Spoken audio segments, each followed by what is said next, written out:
Aviso: esta é uma obra de ficção que trata de temas sensíveis como exploração e violência.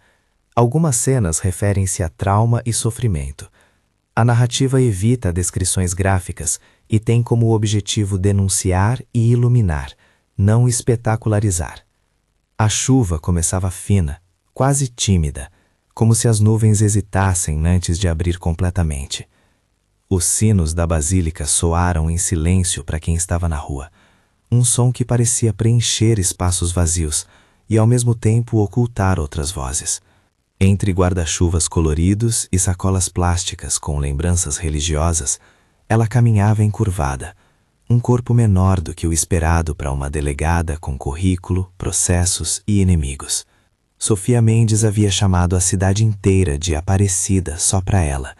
Agora precisava ser Camila, peregrina sem destino, pessoa à margem por fora e por dentro uma lei em missão. As duas identidades não cabiam na mesma postura. Sofia sabia disso. Por isso, os primeiros minutos foram apenas testes. Andar com passos desequilibrados, rir alto quando nada era engraçado, vestir roupas gastas que pareciam ter pertencido a outras vidas. Não era zombaria, era ferramenta, era disfarce. Era também um risco calculado, porque para os olhos certos, as semelhanças com quem estava para entrar naquele lar iam além da roupa. Havia uma indiferença programada, uma maneira de passar despercebida por quem poderia se beneficiar da invisibilidade alheia. Seu caderno de anotações estava vazio. A caneta, escondida dentro das mangas rasgadas, era apenas proteção psicológica. No bolso, junto ao peito, um botão com microcâmera costurado discretamente. Um olho que registraria cada movimento, cada voz, cada vestígio de corrupção. No cabelo, um microfone minúsculo, preso por uma mecha de fio quase invisível. Um transmissor, apertado na bota, mandaria tudo em tempo real para a van estacionada a 2 quadras, onde sua equipe esperava com a paciência de quem conhece o tempo das operações. Tudo obedecia a protocolo, autorização escrita, juiz que assinara mandado, colegas que juraram presença. Nada ali seria improviso. Sofia se deixou levar pelo fluxo de peregrinos até a rodoviária. A cidade de santos, souvenirs e promessas transformava qualquer esquina em altar improvisado. Pessoas juntavam-se, rezavam em voz baixa, trocavam confidências com vozes de rádio. Havia também os que dependiam da caridade e eram invisíveis, mesmo cobertos de notícias e votos. Camila se colocou entre eles, sentou na beirada de um banco, escondeu o rosto com os cabelos, simularam-se os tremores e a fala desconexa. Não era um papel leve. A delegada venceu o calor humano da vergonha e desceu ao solo da farsa para alcançar a raiz da verdade. Foi Dona Lourdes quem apareceu quando a cidade já se despedira do alívio do almoço. Um vulto pequeno, mãos ásperas e rosto marcado pelo trabalho e pela cumplicidade de quem já vira demais. Trabalhou uma vida limpando passos e jardins de igrejas. Conhecia vozes e passos como livros abertos. Ao reconhecê-la, Sofia entrou em outra camada de atuação, a de quem tolera, observa e pede tudo com os olhos. Dona Lourdes não precisava de muitos detalhes para saber o que Sofia vinha buscar. A mulher falou com a calma de quem organizou seus conflitos em gavetas e decidiu abrir apenas uma. Eles colocam medo, ela disse. As meninas somem. Quem faz pergunta leva bronca. Quem reclama recebe menos pão. Havia nomes soltos no discurso, como fósforos acesos. Marielle, uma menina que desaparecera meses atrás. Gestos que descreviam ameaças veladas. Rostos de freiras e bastidores de uma caridade que cheirava a negociata. Lourdes não foi capaz, e nem quiseram que fosse, contar tudo. Mas trouxe o ponto crucial. Havia rotinas estranhas, mulheres que vinham e levavam jovens para destinos que não eram a casa. Havia um homem que visitava o lar uma vez por mês e que dizem fazia as regras. O nome que rodeou tudo foi o de Ricardo Montenegro, coronel aposentado, filântropo respeitado, doador generoso e homem de poder real na cidade. Sofia não teve pressa em reagir. Aquela fala não era a acusação completa. Era fio que precisava ser puxado com cuidado. "Você pode me levar até lá?" ela perguntou. Lourdes observou o rosto esfarrapado e decidiu que aquele olhar carregava mais do que a necessidade de um pão. Levou-a até o ônibus que rumava ao lar Esperança Divina. Mas a forma como caminhou ao lado de Camila dizia mais que palavras. Era aviso e oferenda. Vai com cuidado, sussurrou Lourdes. Eles olham diferente para quem não tem nome. Na noite anterior à entrada, a equipe se reuniu em silêncio quase sagrado. Paulo, o perito técnico, conferiu o botão câmera pela 20ª vez. O transmissor precisava ter bateria para 2h30. Júlia, a advogada da operação, recitou nomes de contatos na cidade. O delegado que topou emprestar a força tática local. O juiz que emitira a autorização. O chefe da equipe, Marcos, resumiu o que já estava definido. Nenhum gesto que colocasse em dúvida a legitimidade da ação, e a prioridade absoluta era proteger as meninas. Se ela sinalizar, entraremos em 2 minutos, disse ele. A cadência da frase lembrava um relógio, a menção à proteção, uma oração prática. A cadeia de custódia foi discutida de forma seca. Tudo gravado, transmissões criptografadas, a van um ponto de coleta seguro, uma caixa lacrada para provas, carimbos e testemunhas. Na manhã em que Camila, Sofia, foi entregue ao lar, a cidade parecia suspirar. A fachada era perfeita, um portão branco, um jardim podado, uma placa com letras douradas que prometia abrigo, amor e reabilitação. O contraste entre a promessa e a realidade foi imediato, portas abertas, sorrisos que não chegavam aos olhos, e uma senhora de semblante rígida na entrada, a supervisora Sueli, que olhou Camila com o tipo de desdém que se reserva aos objetos descartados. Sueli não precisava perguntar sobre a vida de quem batia à sua porta. Havia protocolos, e a recepção no lar Esperança Divina obedecia mais a rotinas do que à humanidade. As primeiras horas foram um estudo. Camila foi acomodada no quarto comum, com outras jovens que pareciam ter aprendido a respirar com cautela. O ar dentro do lar era seco, com cheiro de produto de limpeza e de comida pronta demais. As janelas tinham grades que não eram apenas ornamentais. Eram lembretes de que aquilo não era um destino transitório, mas um lugar com regras próprias. Sueli observava cada movimento como quem faz contas. Boca e nervoso, 2 homens baixos e largos patrulhavam os corredores com a indiferença de quem confunde autoridade com intimidação. Nada ali era aberto demais. Havia sempre a sensação de que alguém poderia bater a porta e apagar a vida de alguém. Sofia estava preparada para olhares, mas não para a dificuldade de falar com as meninas. Um silêncio coletivo parecia ter sido imposto, e não apenas pela disciplina. Era silêncio de quem aprende a perder a capacidade de perguntar. Ainda assim, havia momentos que se deslizavam como rachaduras na fachada, uma risada contida na hora do jantar, um bilhete colocado por baixo do travesseiro, um dedo que apertava a própria mão como se buscasse reforço. A delegada sabia que a empatia seria a primeira ponte a construir. Clara tinha 15 anos e olhos que guardavam precisões. Era a primeira que Sofia tentou alcançar na intimidade de pequenos gestos, um puxão de cobertor, um recado no canto do lençol, um pedaço de pão dividido quando a sopa vinha mais aguada. Clara falava pouco, mas olhava mais. Seus dedos tinham a firmeza de quem dominava pequenos segredos. Aline, um pouco mais velha, tinha uma voz que oscilava entre a rebeldia e a necessidade de proteção. Aline sorria com a boca, mas não com o corpo. Entre as 2 meninas havia um elo frágil, uma cumplicidade que as protegia de perguntas mais perigosas. As conversas com elas foram, no começo, uma sequência de nadas que eram tudo. Você vem de onde? Gosto de desenhar. O que você fazia antes? Respostas curtas que diziam mais do que pareciam. Sofia aprendeu regras não escritas em poucas horas. Não fazer perguntas diretas sobre o que haviam sofrido. Não prometer saídas sem confirmação. Não julgar. Em vez disso, ofereceu estabilidade. Escutava, trocava olhares, falava sobre coisas simples. O gosto por pão quente, as músicas populares que tocavam no rádio da cozinha, o cheiro da chuva em Aparecida. Essas aproximações eram parte da estratégia. A delegada precisava que ao menos 2 meninas confiassem nela o suficiente para que nomes fossem citados sem medo. E havia um nome que aparecia com frequência nas conversas sussurradas, como se fosse uma ferida aberta. Marielle. Marielle era a ausência que se tornara discurso do cotidiano. Sumiu numa noite, disse Aline Wargues sem conseguir acompanhar o raciocínio com a fala. Clara reagiu como se uma dor fosse remexida. O lar tinha rotina mecânica. Acordar cedo, rezar em grupo, café, tarefas domésticas, silêncio durante o dia. A noite era espécie de descanso vigiado. Em meio a isso, Sueli mantinha uma agenda própria de favoritos.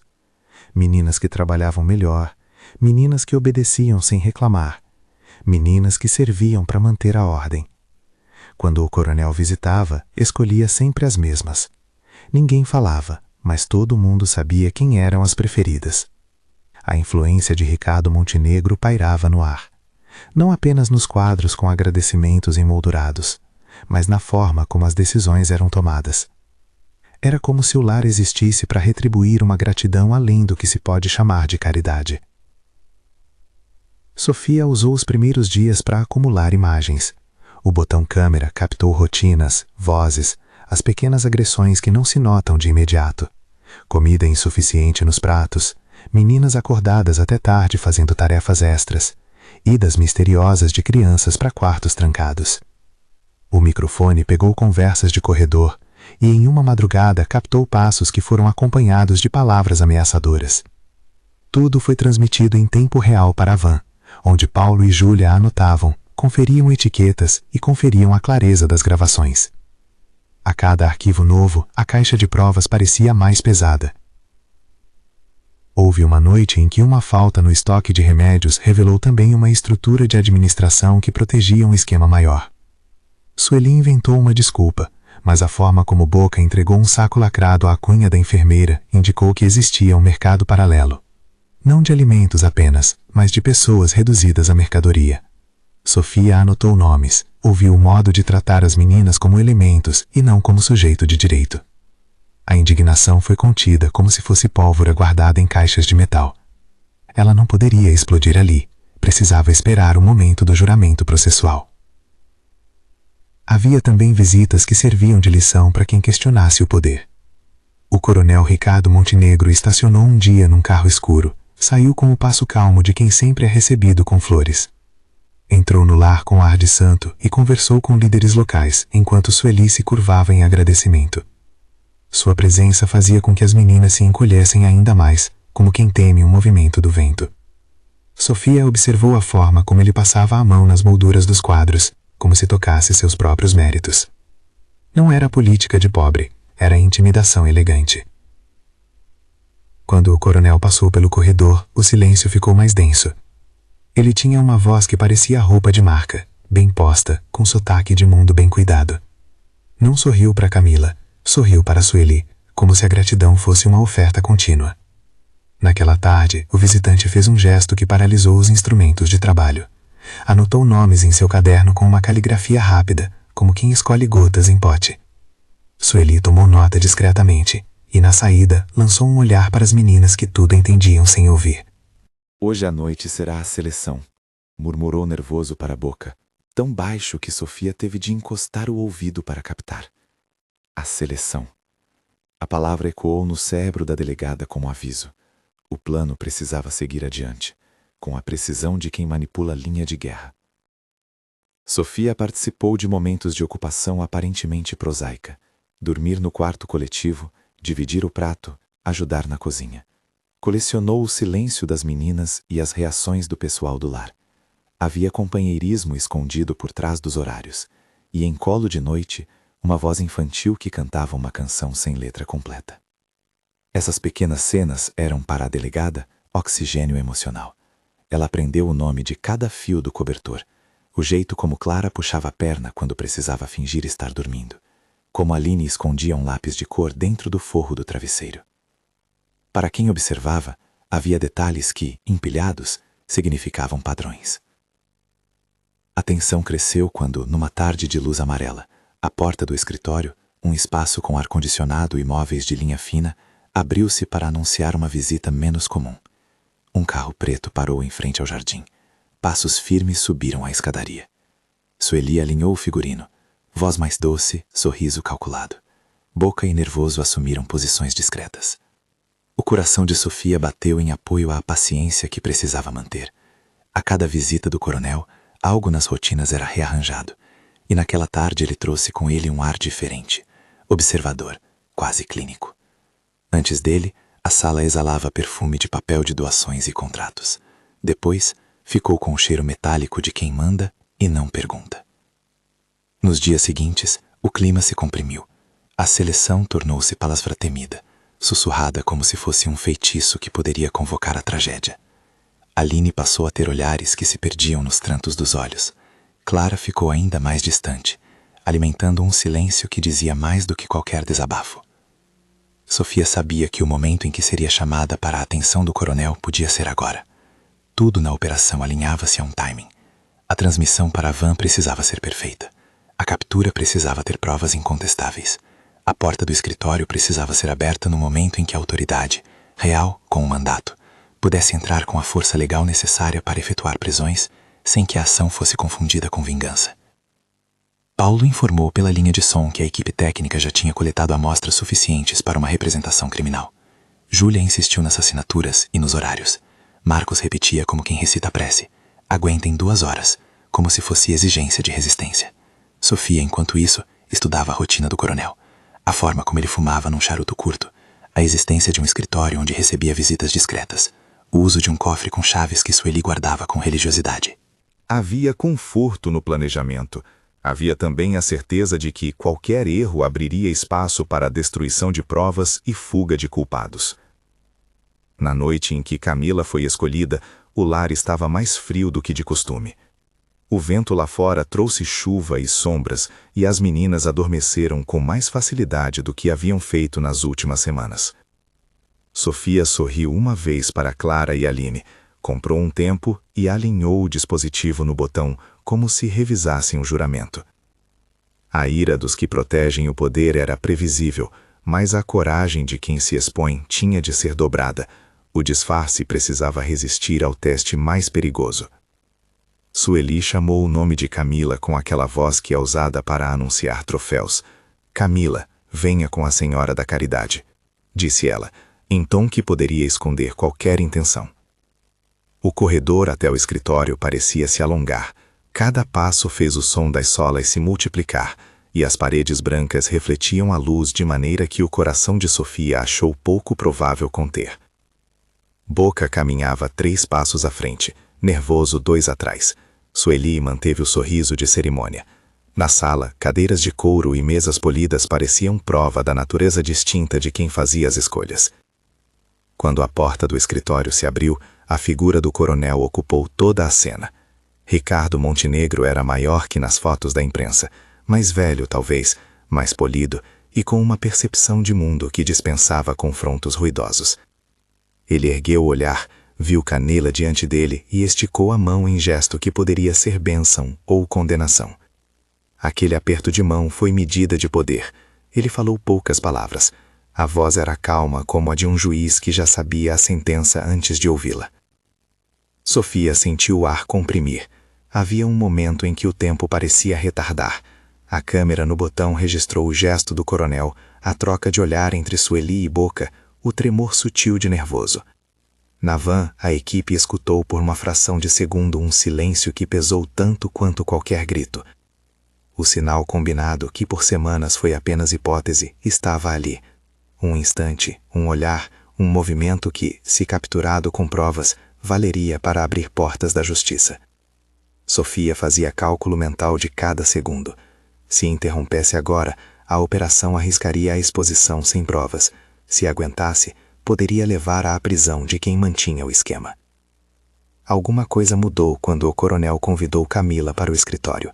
Não foi um convite solene, foi um comando encoberto por gentileza. A porta se fechou com um som seco atrás dela. Do lado de fora, o corredor retumbou de silêncio. As meninas foram ordenadas a recolher-se. Boca e Nervoso voltaram à rotina de quem vigiam. Na van, os olhos de Paulo brilharam. O plano estava entrando na sua fase mais perigosa. Uma única porta separava o que era comprovável do que seria apenas denúncia. Sofia respirou fundo enquanto a gravidade do momento se fazia presente. Ela sabia que em instantes a linha entre a personagem e a delegada precisaria ser cruzada com clareza e coragem. A operação, que antes foi um roteiro estudado, agora dependia de sangue frio. E a cidade inteira, com seus sinos que ainda tocavam lá fora, com sua chuva que batia ritmada contra as janelas, aguardava, sem saber, a explosão que um disfarce havia prometido. A porta bateu atrás dela com um som seco que parecia fechar o mundo em pedaços.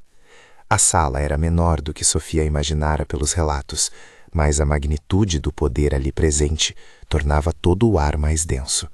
Móveis escuros, quadros de doações, uma mesa onde papéis se dobravam em segredos. Ricardo Montenegro sentou-se com a calma de quem sempre tem a última palavra. Acendeu um charuto curto com um gesto que parecia pedir tempo ao tempo. A luz do abajur recortava o seu rosto em ângulos de soberania. Havia naquele ambiente a sensação de que palavras ali não só falavam, mas decretavam destinos. Ele começou com gentilezas revestidas de comando, perguntas sobre a origem de Camila, observações sobre a pobreza teatral dela, comentários sobre a piedade que supostamente movia o abrigo. Sofia manteve a compostura estudada, risadas esparsas, olhares perdidos, a inquietação calculada que preparara para momentos como aquele. A câmera no botão não perdia nada. O microfone colado na mecha que fingia ser cabelo transmitia cada sílaba. Na van, os técnicos ouviam e marcavam tempos. O diálogo no escritório parecia uma dança. O coronel propunha, a delegada fingia aceitar, enquanto registrava como quem semeia provas. Em dado momento, o coronel mudou o tom. Falou com suavidade predatória sobre necessidades especiais, sobre o cuidado que se exige com as meninas, e deixou escapar nomes e valores como quem descreve mercadorias. Havia um detalhe que o fez relaxar: menções a pagamentos na conta de um negócio de fachada, referências a endereços que não apareciam em documentos oficiais, a existência de um canal de trânsito para determinadas jovens. A voz de Montenegro era compassada, mas cheia de logística. Ele não planejava palavras soltas, planejava impunidade. Sofia fingiu que não entendia. Ouviu com olhos grandes, como se sua mente se perdesse em devaneios. Quando ele começou a indicar datas e mencionar um nome que nunca fora falado ali, um nome ligado a uma rede maior, a delegada teve a confirmação que procurava. Era matéria-prima suficiente para uma denúncia que colocaria toda aquela rede sob o microscópio. Ela precisava, porém, de uma declaração direta, irrefutável, uma confissão que ligasse a figura do coronel ao padrão de tráfico e exploração. Sabia que forçar uma confissão poderia precipitar reações violentas. Sabia também que esperar um momento de maior confiança dele era a única forma de atrair provas que resistissem ao escrutínio jurídico. Quando Montenegro, com a voz suave, começou a descrever procedimentos que reduziriam meninas a números, falava de seleção, de processo de encaminhamento, do uso de pílulas no café para rendição temporária, Sofia entendeu que o instante havia chegado. Ele dizia os atos como quem descreve um negócio bem-sucedido. O microfone captou tudo e transmitiu às cabeças longínquas da operação. Na van, Paulo sentiu o corpo gelar. Júlia já dava sinais com a caneta. Era hora de anotar cada termo que atasse o coronel à cadeia de fatos. Havia um risco. A frase clara e direta que a polícia precisava ouvir poderia fazer com que Montenegro fechasse as portas e queimasse documentos. Poderia também contribuir para um plano de retaliar, de reorganizar a estrutura e desaparecer com evidências. O tempo ali era agonizante. Sofia respirou fundo e escolheu o caminho que já fora combinado em prática: levar o diálogo até onde lhe servisse, sem acusar em voz alta, mas fazendo perguntas que o induzissem a amarrar seus próprios atos com palavras. Ela se permitiu ser provocada por aulas de poder e riqueza, por relatos de como havia salvo o abrigo de crises financeiras. Ele se gabava. Isso era útil. Quem se gaba costuma assinar. Uma porção do plano era física. Havia um sinal que Sofia usaria quando as palavras do coronel a vinculassem sem margem. Um gesto de mão, discreto, com o polegar e o indicador formando um pequeno círculo. Era um sinal combinado, um comando mudo para a van. Em 2 minutos, a força tática apareceria no exterior do portão. Naqueles 2 minutos, a delegada precisava consolidar o que já havia transmitido. Uma narrativa interna, com datas, endereços, nomes e a confirmação de que a prática existia. O que veio em seguida foi um tecido de detalhes que não deixavam dúvida.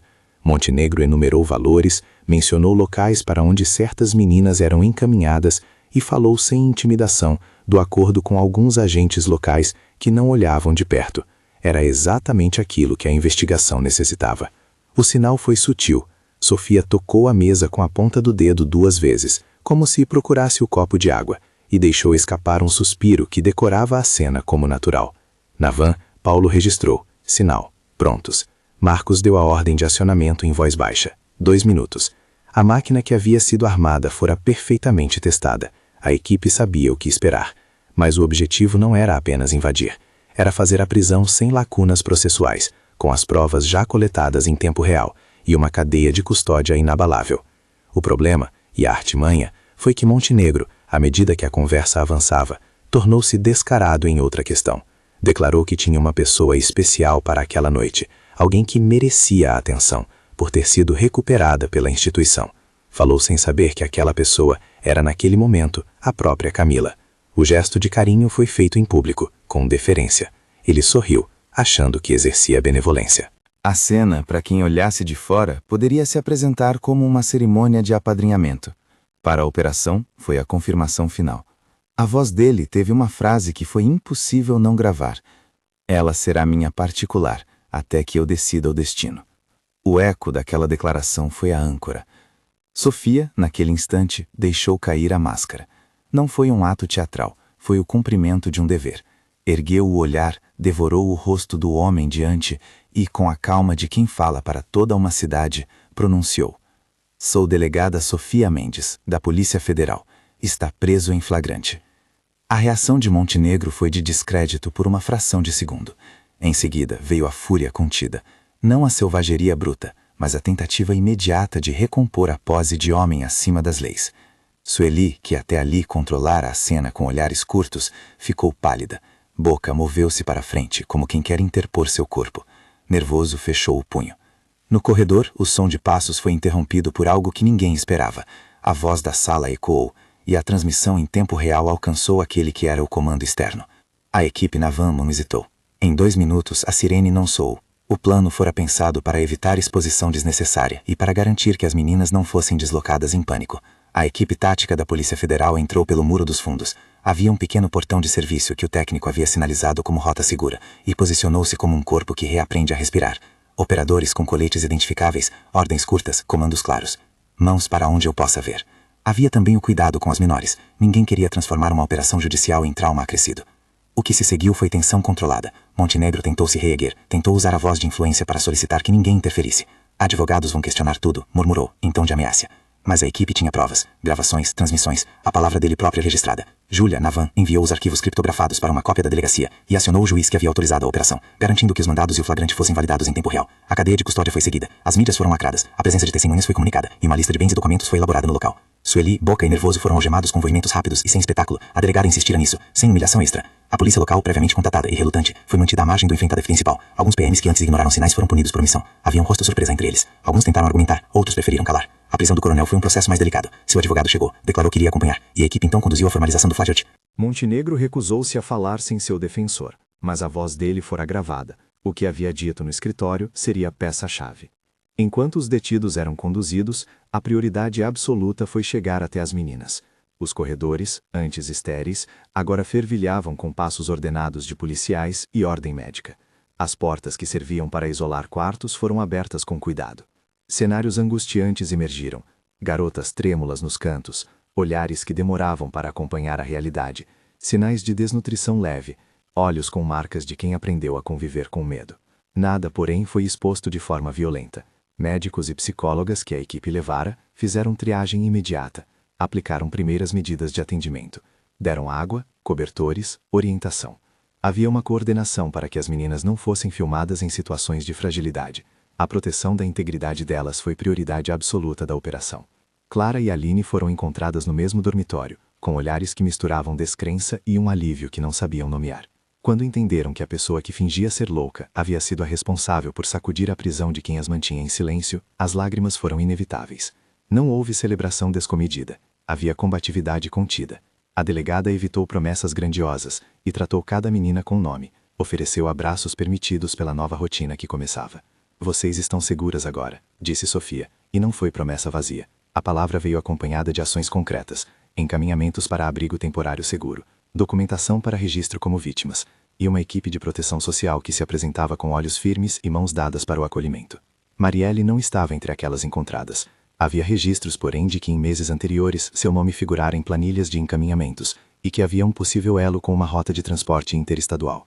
A detecção dessa trilha virou prioridade para a investigação seguinte. Dona Lourdes, informada do desenrolar silencioso, chorou ao ver as portas da instituição onde trabalhara abrirem para salvamento. Ela foi convidada a dar depoimento protegido como testemunha, e sua coragem de ter falado foi reconhecida em voz clara. Se eu não tivesse falado, talvez ninguém visse, disse ela com a firmeza de quem sabe que, ao falar, havia colocado em risco sua própria vida. Era nessa coragem que a investigação se apoiaria para reconstruir a extensão do crime. A imprensa chegou aos poucos. Havia repórteres que se esforçaram por sensacionalismo. Outros, com ética, aguardaram as notas oficiais da polícia e o posicionamento das autoridades. A divulgação controlada das circunstâncias permitiu que a proteção das vítimas prevalecesse. Júlia deu entrevistas sucintas, ressaltando o caráter de operação autorizada e o respeito à dignidade das meninas. A presença das câmeras não transformou o resgate em espetáculo. Havia limites rígidos sobre o que poderia ir ao ar. As manchetes nos dias que se seguiram falariam em Operação Camila e em Prisão do Filantropo, mas a narrativa que mais importava era a das meninas que retomavam chance de reconstrução. Os procedimentos legais foram rápidos, dentro do que se podia acelerar com provas já coletadas. O juiz que assinara o mandado determinou a custódia inicial dos detidos pela Polícia Federal. A prisão preventiva foi solicitada com base em indícios graves de tráfico, associação criminosa e omissão dolosa em casos de violência. A defesa apresentou recursos e o processo encontrou logo a arena judicial, audiências, medidas cautelares, perícias. A narrativa pública mudou de choque para processo. A população viu como aquilo que era caridade poderia ocultar crimes. A polícia abriu, além do caso central, investigações sobre eventuais cúmplices em órgãos locais, a rede de destinos e rotas logísticas que usavam documentação falsa. O Lar Esperança Divina foi interditado temporariamente. A prefeitura acionada buscou alternativas para a destinação das crianças e adolescentes que residiam ali, como medida de proteção. Uma equipe técnica avaliou a possibilidade de transformar o imóvel em um centro público de reabilitação, ideia que ganhou força com a participação de ONGs especializadas. A proposta foi de que o lugar, antes sinônimo de medo, se reconvertesse em um espaço de proteção e aprendizagem, com gestão pública e fiscalização externa. A recuperação das meninas foi longa e complexa. Hospitais e clínicas conveniadas realizaram exames médicos, psicólogos iniciaram atendimentos individuais e em grupo, assistentes sociais providenciaram a regularização de documentos e a busca de possíveis parentes. Clara recebeu acompanhamento para a ansiedade e começou a desenhar com mais frequência. Aline, que escondia um lápis no travesseiro, retornou à escola por meio de um programa de educação emergencial para vítimas. Cada pequena vitória foi registrada com cautela, fotos liberadas apenas com autorização, relatos controlados para que as próprias meninas pudessem escolher quando e como se expor. O processo judicial percorreu suas etapas com destaque e controvérsia.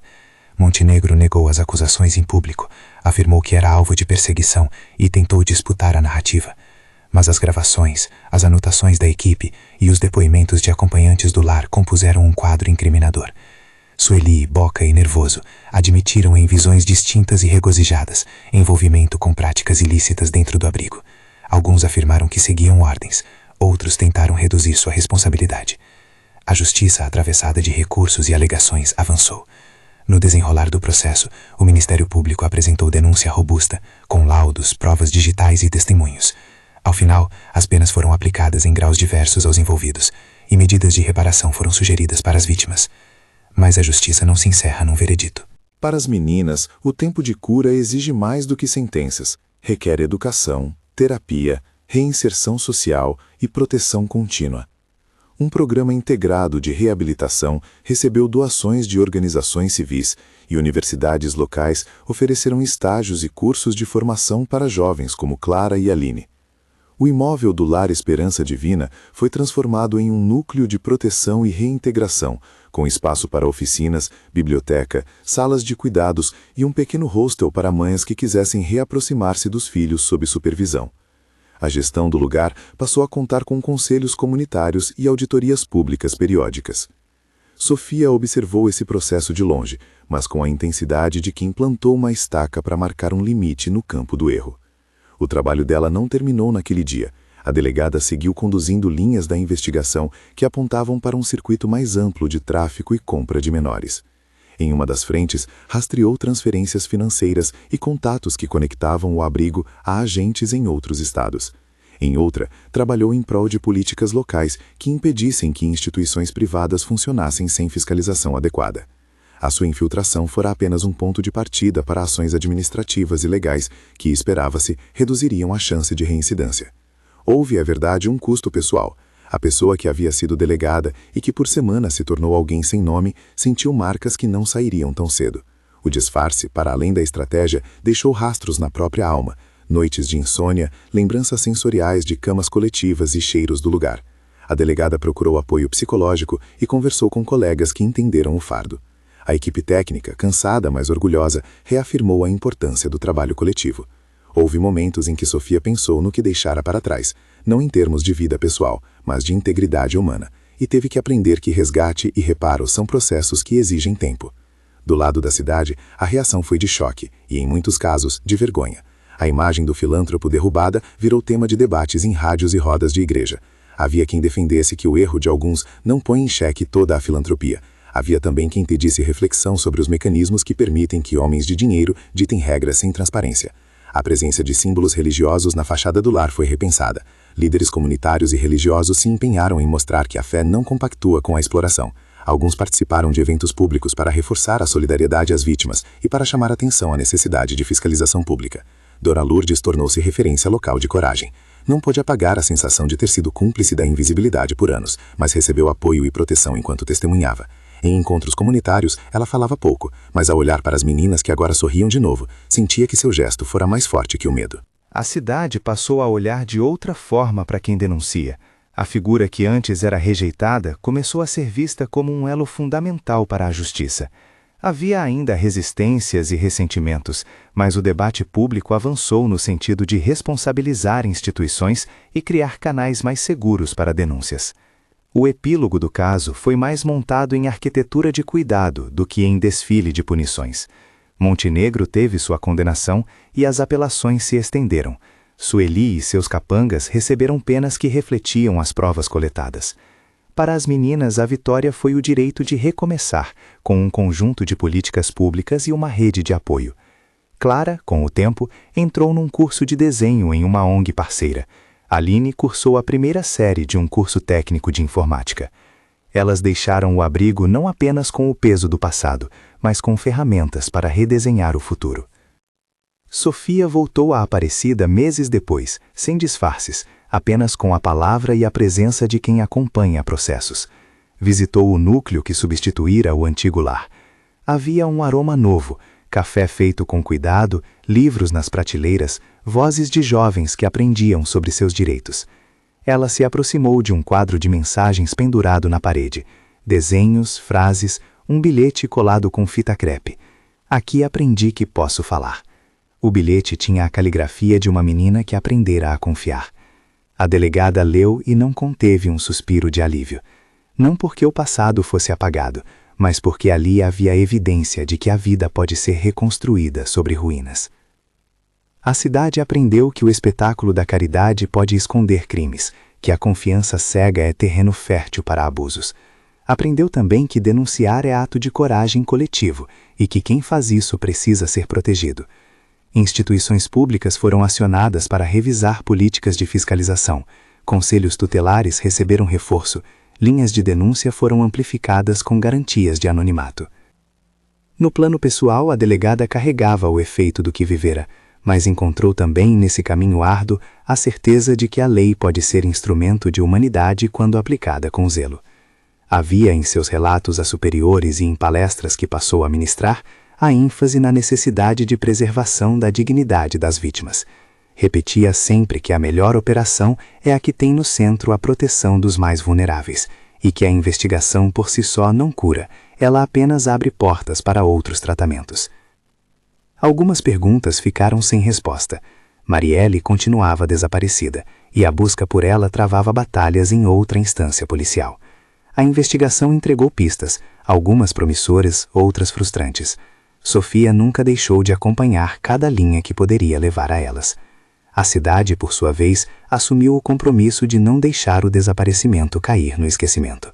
O nome de Marielle virou símbolo de um empenho coletivo, não apenas de punir, mas de encontrar e resgatar.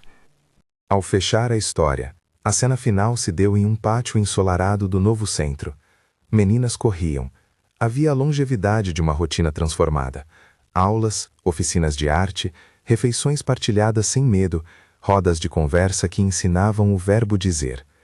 Clara e Aline passavam por ali com os cabelos ao vento, como quem experimenta o mundo com a desconfiança convertida em curiosidade.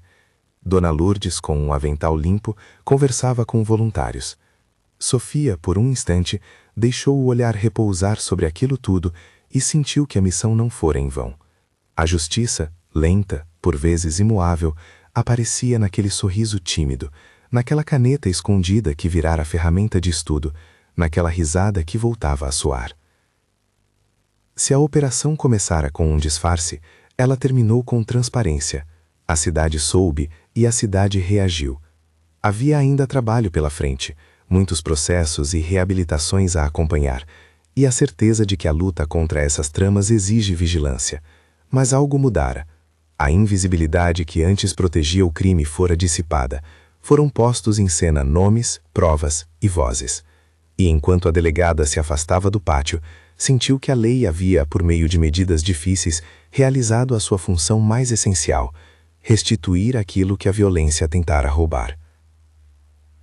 Se esta história tocou você, inscreva-se no canal para conhecer outras narrativas que mostram como a denúncia e a ação coletiva podem transformar realidades. E se houver um desejo de ajudar de forma concreta, procure organizações locais que atuam na proteção de crianças e adolescentes. O apoio de todos faz diferença. No silêncio que ficou depois, alguém pendurou uma pequena placa na entrada do novo núcleo. Aqui haverá olhos sempre atentos. Não era certeza absoluta, mas era compromisso. E por vezes, a justiça começa exatamente por aí, por quem decide ver.